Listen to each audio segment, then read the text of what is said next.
Buenas tardes a todos, muchísimas gracias por su asistencia. Me acompañan en la mesa Esteban Pérez Estrada, presidente de la Fundación Pérez Estrada, y Ana Cabello, la gerente de la Fundación. Y presentamos esta tarde el segundo volumen de las obras de Rafael Pérez Estrada. Están recopilando pues, desde hace un tiempo.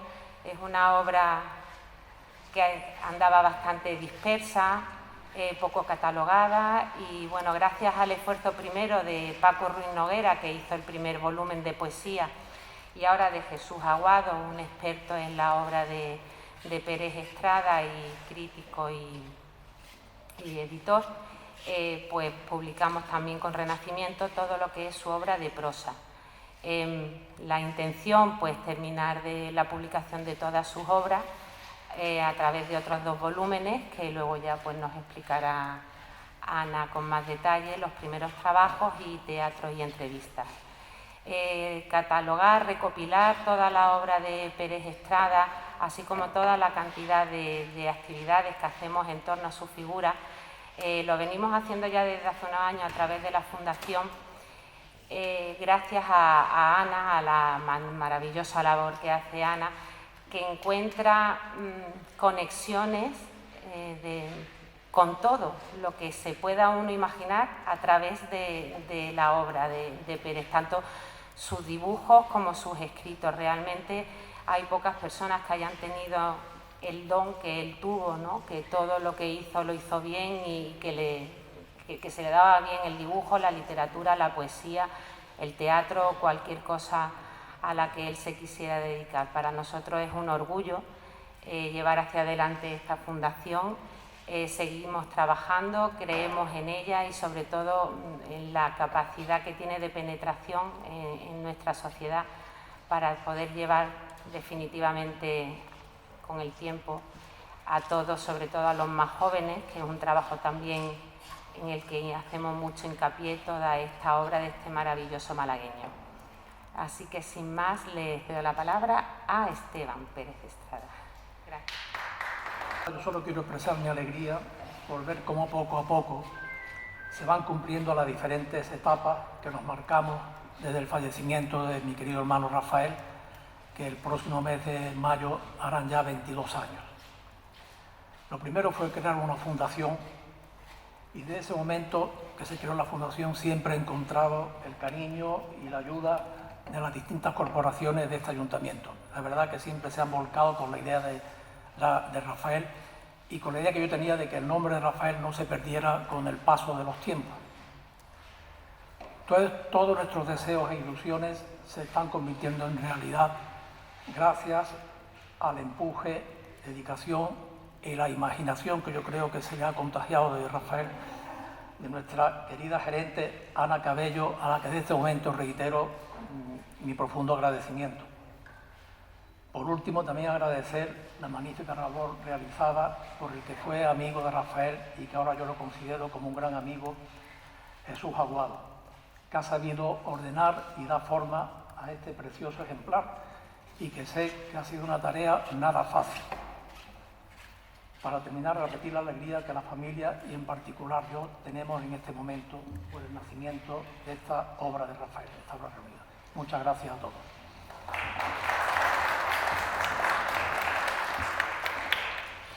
Buenas tardes a todos. Yo quiero dar las gracias a nuestra directora general de Cultura, Susana Martín, por estar esta tarde aquí, por apoyar, como siempre, desde el área de Cultura la labor que realizamos desde la Fundación. Agradecer, por supuesto, a Esteban Pérez Estrada, presidente de honor de la Fundación, y a toda la familia de Rafael su generosidad infinita, porque sin ello no sería posible poder hacer volúmenes tan bonitos como el que presentamos esta tarde, ni tantas cosas para difundir la obra de Rafael, que es uno de los objetivos prioritarios de la Fundación. Por supuesto, a Jesús Aguado por el trabajo tan maravilloso que ha hecho, con tanta profesionalidad y con tanto corazón y cariño, y eso se nota. Nosotros nos movemos por el lema de Rafael, que es el corazón manda, e intentamos colaborar siempre con gente en la que el corazón manda, y en esto también Jesús ha puesto mucho de su corazón y de su talento. Y por supuesto a todos los asistentes, lo hemos comentado, hoy había numerosas actividades, gracias por elegirnos, gracias por estar aquí, porque se nota que esta semana es la semana del libro y hay numerosísimos eventos esta tarde, a cuál mejor, y es digno de agradecer que hayáis elegido estar aquí esta tarde para presentar este nuevo volumen de la obra reunida. La obra reunida de Rafael Pérez Estrada es un proyecto que había comenzado la anterior gerente, mi predecesora Silvia Grijalva, y que vamos cumpliendo etapa tras etapa, como muy bien ha dicho Esteban. Poquito a poquito vamos cumpliendo con el programa trazado. Inicialmente estaban previstos 3 volúmenes, los primeros escritos, que no ha aparecido todavía, que sé que por redes hay gente que ha dicho, me falta el primero, no, es que no está todavía, ahora contaré un poco por qué.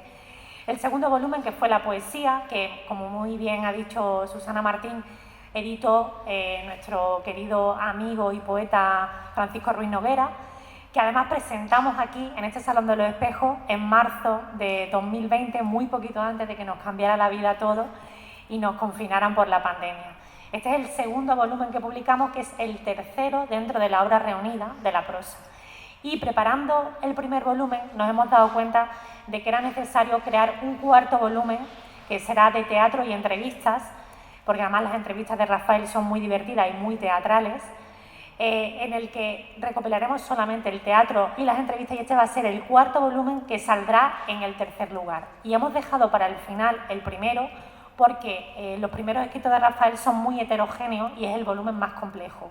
Por eso saldrá el último, aunque no por ello menos importante, y completará este proyecto global de obra reunida estos 4 volúmenes, de los cuales ya tenemos 2 en la calle, y además en una maravillosa editorial como es Renacimiento, que nos da difusión a nivel nacional y además tiene en su catálogo a autores tan importantes como por ejemplo Pablo García Baena. Era imprescindible que saliera una editorial que estuviera también a la altura de la obra de Rafael. Es fundamental difundir su obra y recopilarla, porque muchos de los que conocéis la obra pérez estradiana es muy heterogénea y ha estado difusa. Rafael era muy generoso y publicaba en editoriales más pequeñas, y creo que la publicación de estos 4 volúmenes van a dar un sentido de homogeneidad y de unidad a la obra de Rafael Pérez Estrada. Hoy presentamos la prosa, que escribió entre 1997 y 2002. Ahora Jesús, que ha sido el editor, lo explicará con mayor detenimiento, pero bueno, ya los que conocéis la obra de Rafael os podréis imaginar que no es una prosa al uso, no es una prosa tradicional, es una prosa que está hecha con la materia con la que Rafael construía toda su obra, que es la imaginación, y con un sentido de prosa poética muy cercano a la poesía, a su forma de entender el mundo. Así que bueno, estamos especialmente orgullosos y felices de estar aquí esta tarde presentando este segundo tomo, y seguiremos trabajando por continuar esta labor de recuperación de la obra de Rafael para poder traerlo a los lectores actuales, que como también ha dicho nuestra directora, es fundamental contagiar la obra y difundir la obra entre los más jóvenes, para los lectores actuales, para que descubran, los que no lo han hecho todavía, al mago de las palabras. Muchas gracias y cedo la palabra a Jesús Aguado.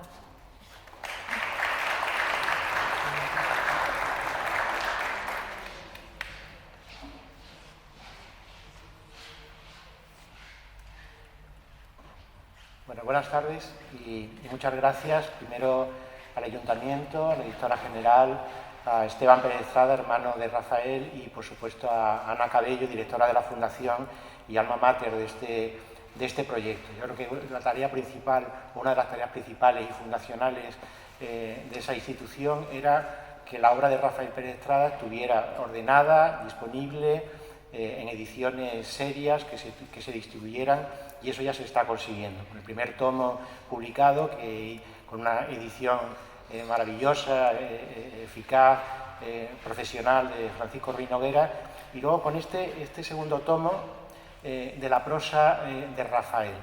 Cuando me propusieron encargarme de él, la verdad es que me asusté, porque para mí Rafael era sobre todo y prototípicamente, y más que probablemente nadie que yo haya conocido, la persona que encarnaba la poesía. No solamente la persona que escribía poesía o poemas, sino la persona que en su vida, en su relación con el mundo, con el lenguaje, con los demás, irradiaba eso que difícil de definir, que es la poesía. Como una persona tan centralmente poética, tan dedicada a la poesía, podía enfrentarse también a la prosa y hacerlo con éxito. Yo era, no de los 3 primeros libros aquí reunidos, que son, bueno, el primero es una especie de novela, una novela poética, muy al estilo de La muerte de Virgilio o de Paradiso de Lezama Lima. No esta primera novela ni los 2 siguientes libros que son de relato, pero los 2 últimos, que son más propiamente novelísticos, a mí me asustaban. De hecho, en su momento los leí regular, no los leí bien. Ahora he tenido que leerlos bien y varias veces para estar atento a todos los detalles que se podían haber escapado en las ediciones originales, y también para unificar criterios, y me he quedado deslumbrado. Básicamente porque Rafael no dejó de ser poeta tampoco, lo ha dicho Ana en su intervención cuando afrontó estos proyectos en prosa. Rafael consiguió, digamos, introducir una especie de caballo de Troya en el territorio de la prosa convencional, para desde ahí seguir siendo el que era, alguien atento a las epifanías, a las revelaciones, a los conjuros, a las llamadas de teléfono, a todo lo que pudiera suceder. ¿Perdón? No es un reproche, al contrario. O sea, todo lo que fuera sorpresa, a Rafael le hubiera encantado también, ¿eh? Imagínate que además fuera él. Imagínate que hubiera sido él también. No, ningún problema. La diferencia entre la prosa y la poesía, y no en términos generales, sino a partir de la obra del propio Rafael, creo que tiene que ver con que cuando él se sentía como escritor, poeta, tenía más interés en que los textos fueran fulguraciones, como decía antes, epifanías, descubrimientos, conjuros, revelaciones, que fuera lo que se le pide a un buen poema, una especie de descripción minuciosa y efímera, repentina y honda de lo que ocurre, de lo que hay, de lo que uno ve en el mundo. Para eso hay que saber utilizar bien el lenguaje, y hay que saber, sobre todo, dejarse sorprender por el lenguaje. Ahí no caben personajes secundarios, no caben tramas, y cuando cabe una trama es tan efímera que no lo parece, no caben argumentos, lo que cabe es, como decía, esos descubrimientos súbitos que intenta destilar cualquier buen poema. En la prosa, sin embargo, es el contexto, no tanto el texto como el contexto, el que realmente tiene más fuerza. En ese contexto se le da importancia, por ejemplo, a los personajes secundarios, a las tramas secundarias, a las frases no necesariamente metafóricas o simbólicas o con fuerza, son frases de enlace donde lo cotidiano aparece. En la prosa, el contexto, toda esta, digamos, materia secundaria que interviene en la vida de todos nosotros, acaba teniendo un papel. En la poesía eso se barre. En la poesía un poema puede haber nacido de una experiencia o de una idea o de una relación o de una imagen simbólica o lo que fuera, pero eso se barre para que quede la epifanía, el descubrimiento. En la novela no, en la novela o en los textos en prosa, eso secundario, eso que forma parte también del armazón de las vidas, se deja a la vista. Sin embargo, en los libros de Rafael, eso que se deja a la vista, eso secundario, personajes, tramas, etcétera, siempre le hacen un guiño a la poesía. Esto es lo que descubrí, sobre todo releyendo más en profundidad las 2 novelas finales, que son novelas que son también el itinerario de una fuga. Rafael estaba probándose otros vestidos, otros trajes, en este caso el traje de la prosa estaba probándose en otra dimensión, en este caso la dimensión de la prosa, la dimensión que abre la prosa, y se estaba, intuyo yo, gustando también en ese otro campo que había tratado menos. Es el itinerario de una fuga personal y estética, es también las reglas de un juego. Rafael no dejaba de jugar, siempre estaba inventando, siempre estaba proponiendo actos lúdicos de lenguaje y de vida, y por lo tanto estas novelas también lo son. De hecho, son novelas que están escritas sin escaleta, sin un esquema prefijado y cerrado, como hacen la mayor parte de los novelistas. Son novelas que de repente van y vuelven, que se enredan, que deliran, que sueñan en voz alta, que le dan mucho espacio a cosas que luego no tienen una centralidad en la trama propiamente dicho. Son novelas que juegan a eso, a ser novelas, y es una de las características para mí importantes del libro. Y también es el plano de un tesoro. Yo no había pensado, hasta que, insisto, volví a releer estos libros en profundidad, no había pensado la cantidad de regalos que escondían estas novelas y estos libros de cuentos y de relatos. Yo estaba acostumbrado al tesoro infinito que era Rafael en sus libros de poemas, al tesoro infinito que era el propio Rafael cuando conversabas con él. Estaba acostumbrado, como decía, a esas fulguraciones, pero no estaba acostumbrado a que él escondiera todo eso. Las novelas le sirven también como la isla, o como una isla del tesoro. Hay tesoros escondidos, pero una tiene que ir con un plano en la mano para intentar encontrarlos. Estas novelas, estos libros, esta prosa de Rafael es también la propuesta para que cada cual encuentre los tesoros, los infinitos tesoros que hay dentro.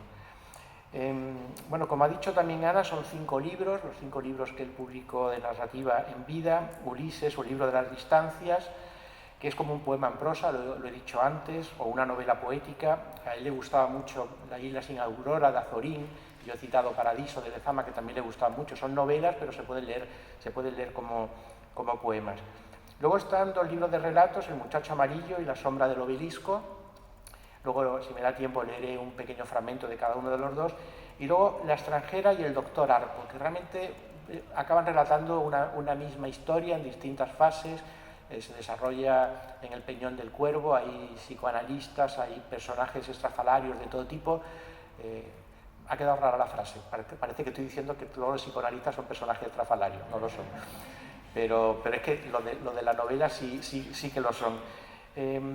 Y como digo en el pequeño prólogo que antecede al libro, La prosa del mundo, lo he titulado, es una frase que desde Hegel hasta Merleau-Ponty y otros filósofos se ha utilizado para describir el modo en que el mundo tiene de apropiarse de lo real. El modo en que los filósofos, el modo en que las personas, el modo en que la sociedad tiene de apropiarse de lo real. Lo real no pertenece al lenguaje, lo real no pertenece al pensamiento, lo real no pertenece a la sociología y tampoco a la filosofía. Lo real desborda todo esto. Cuando vivimos solamente en la prosa del mundo, acabamos aplastados por el propio mundo. Es la poesía la que nos redime. Y es precisamente por eso por lo que Rafael puso tanta poesía también en su narrativa.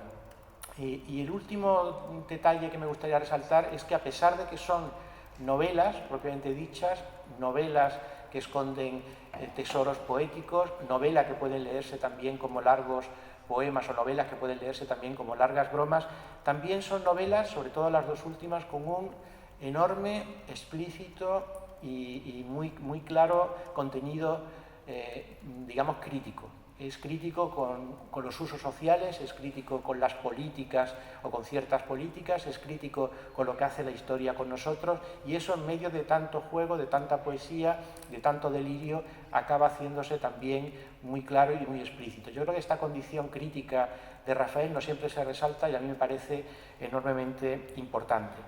Y luego, como hago también a modo de muestra en el prólogo que antecede el libro, me dediqué a contar. Hoy en día es muy fácil porque pones la palabra en Word y te sale el número de veces que se repite en el libro. Me dediqué a buscar algunas de las palabras claves y que yo había detectado al leer el libro para Rafael. Muchachos hay 185, muchachas 111, jóvenes 170, adolescentes 21, niños 121, niñas 72, todos del mismo campo semántico. Solamente he contado las veces en que aparece el sustantivo niña, joven, etc., no cuando son nombrados por sus nombres propios. Hay 128 ángeles, 288 sueños, 190 sombras, 80 nubes, 55 estrellas, 68 lluvias, 60 lunas y 104 veces el color azul, a mucha distancia de los otros colores, era el color del mar que él veía desde su balcón, y más de 200 veces la palabra imaginación, que es la palabra clave, la palabra que atraviesa la obra de Rafael de cabo a rabo. Imaginación y sus sinónimos. Estaba constantemente apuntalando lo que decía, apuntalando el objetivo que tenía a la hora de escribir con esta palabra clave, con esta palabra fetiche. La imaginación para él era el centro de lo real, el centro del mundo, lo que mueve el mundo y lo que nos mueve a cada uno de nosotros. Voy a leer un fragmento son breves, porque claro, de la novela no tiene sentido leer textos sueltos, porque no tiene fuerza, pero voy a leer un texto de El muchacho amarillo que se titula El imaginativo, y que yo creo que se puede leer como una historia y también como una poética. Es lo que pretendía Rafael cuando escribía, o al menos una de las obsesiones que tenía Rafael cuando escribía. El imaginativo se titula. Quizás, me dijo, imagino porque no sueño. De niño sentía vergüenza ante los otros niños del colegio al no tener sueños que ofrecerles. Tenía canicas, las más luminosas canicas de toda la clase, canicas que eran como fósiles de agua, como aire solidificado. Y también tenía los pantalones de pana más hermosos de todos los pantalones de la ciudad. Solía decirles a mis compañeros que no eran de pana, que estaban hechos con la piel de un puma que mi padre había cazado para mí una noche en el tejado de la casa.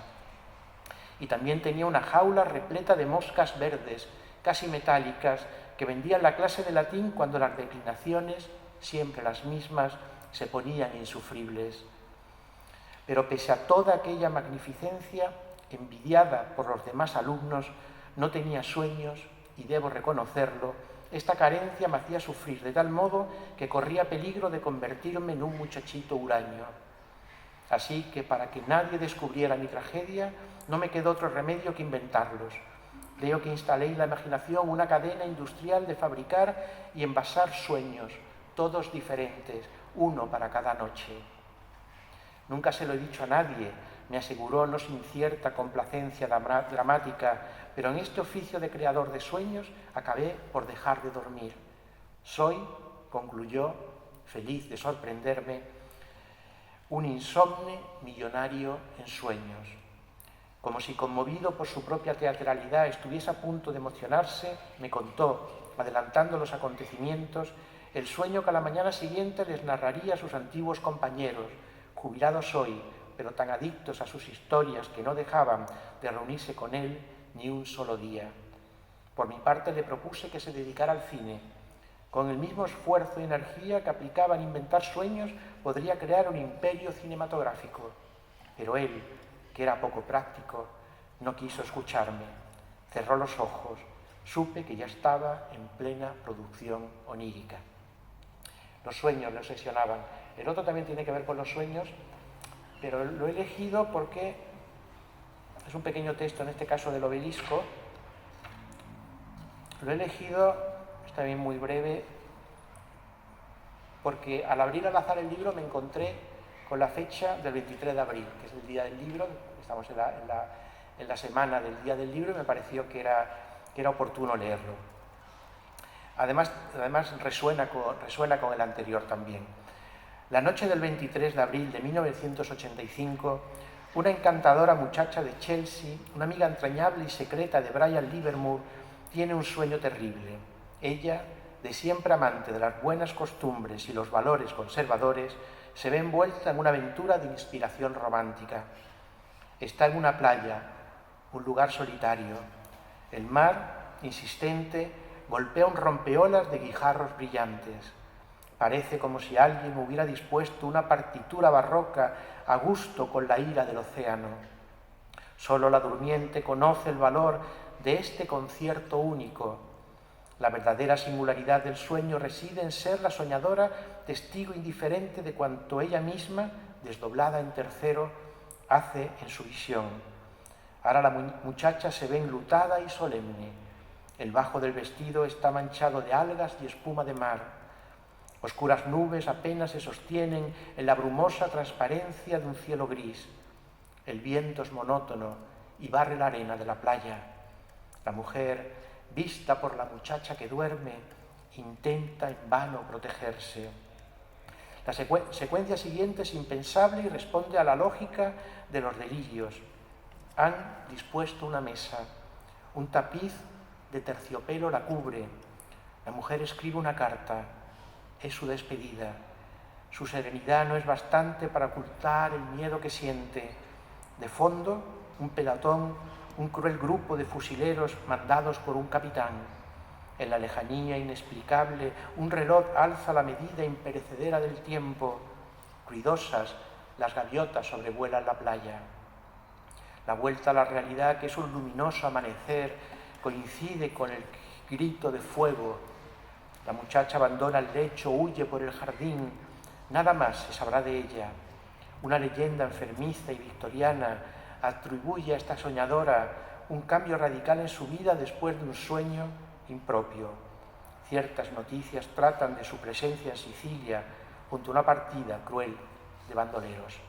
Bueno, con esta doble invitación al sueño, Rafael Pérez Estrada escribió Sueños, era un sueño como escritor y como persona. Yo les dejo. Gracias.